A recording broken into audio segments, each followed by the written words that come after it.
Selamat pagi Bapak Ibu yang terkasih dalam Tuhan, Shalom. Kita akan melanjutkan sebelum kita mengawali pekerjaan kita di pagi hari ini. Kita akan selalu merenungi firman Tuhan beberapa menit ke depan ini. Nah, firman yang saya ambil adalah di kitab Kejadian pasal 10 ayat pasal 10 sampai pasal 12. Per 3 pasal setiap pagi kita akan merenungi firman Tuhan. Dan judul pada pagi hari ini saya sampaikan bahwa ini kesombongan manusia. Kesombongan manusia saya ambil dari Kejadian pasal 11 ayat 4 dan 7. Beginilah bunyi firman Tuhan. Juga kata mereka, marilah kita dirikan bagi kita sebuah kota dengan sebuah menara yang puncaknya sampai ke langit, dan marilah kita cari nama supaya kita jangan terserak ke seluruh bumi. Nah, Bapak Ibu yang terkasih dalam Tuhan, menyambung renungan yang kemarin bahwa setelah air bah surut dalam bulan yang ke-7 pada hari yang ke-17 bulan itu, terkandaslah Batra itu pada pegunungan Ararat, ya. Maka keluarlah mereka dari Batra itu, Nuh beserta keluarganya, ya, ketiga anaknya Sem, Ham, dan Yafet beserta istri menantu-menantunya. Mereka keluar dari Batra itu dan Tuhan memerintahkan beranak cuculah dan penuhilah bumi.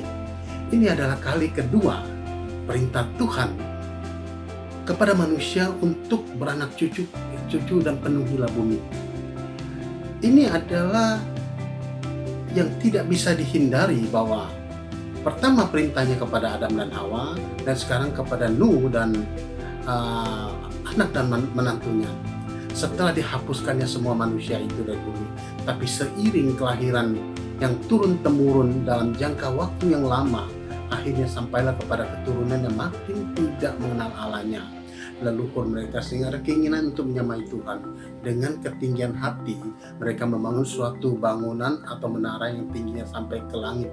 Menara yang sampai ke langit adalah menara Babel yang dibangun oleh mereka itu, dan itu ada bentuk suatu kesombongan, ya.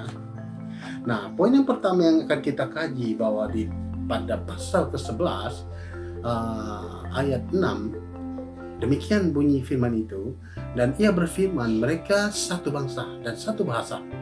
Dan untuk semuanya ini barulah permulaan usaha mereka. Mulai dari sekarang apapun yang juga mereka rencanakan, tidak ada yang tidak akan terlaksana. Poin yang pertama adalah selalu berhasil. Berarti apapun yang dipikirkan oleh manusia itu selalu berhasil.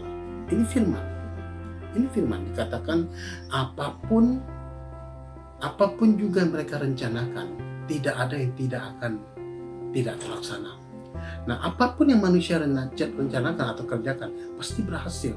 Tetapi apakah untuk kemuliaan Tuhan atau bukan? Ini masih pertanyaan. Hikmat pada manusia bisa mengerjakan semuanya itu, tetapi lebih mengesampingkan Tuhan. Itu adalah fakta. Nah, poin yang kedua adalah dikacaukan Tuhan. Dikacaukan Tuhan bagaimana? Di kitab Kejadian pasal 11 ayat 7, beginilah bunyi firman Tuhan. Baiklah kita turun dan mengacau balaukan di sana bahasa mereka, sehingga mereka tidak mengerti lagi bahasa masing-masing. Ini cukup menarik Bapak Ibu. Tuhan turun dan mengacaukan bahasa mereka yang sedang dikatakan membangun menara Babel itu, ya, dikacaukan oleh Tuhan. Poin yang kedua adalah, nah, menarik memang. Jadi pertama kali Tuhan berkuasa atas seluruh kekacauan bahasa pertama kali di menara Babel yang tidak rampung, menunjukkan kepada kita siapa kita sebenarnya, siapa manusia, sanggupkah melangkahi sang Khalik. Nah, poin yang ketiga adalah terserak di seluruh bumi. Nah, itu ada di kitab Kejadian pasal 11 ayat 8. Demikianlah mereka diserahkan Tuhan dari situ ke seluruh bumi, dan mereka berhenti mendirikan kota itu. Artinya, menara Babel itu adalah suatu menara, suatu proyek yang mangkrak. Mangkrak artinya tidak selesai, karena bahasa mereka kacau balau dan mereka diserahkan oleh Tuhan. Nah, keinginan melawan perintah Allah yang tidak mau memenuhi bumi dan hanya mau berkumpul pada satu titik dengan menara Babel sebagai tanda, sebagai supaya bisa dilihat menara yang tinggi itu, dan Mereka tidak mau terlalu jauh. Akhirnya Tuhan membuat turun tangan dan membuat kekacauan itu. Akhirnya mereka terserak kemana-mana. Hasil mereka mengambil jalan masing-masing ke tempat yang baru, dan sehingga bumi ini menjadi penuh. Inilah rencana Tuhan, bahwa mereka diperintahkan oleh Tuhan beranak cuculah dan penuhilah bumi. Itu kali kedua. Nah, sebenarnya Menara Babel adalah suatu kesombongan yang mereka pikir bisa membangun suatu menara sampai ke langit. Sebenarnya kesombongan menjadi tolak ukur yang negatif bagi manusia yang percaya kepada Allah, terutama pengikut Kristus, bahwa di mana akhir dari perjalanan hidup mereka adalah Yerusalem baru, yaitu surga.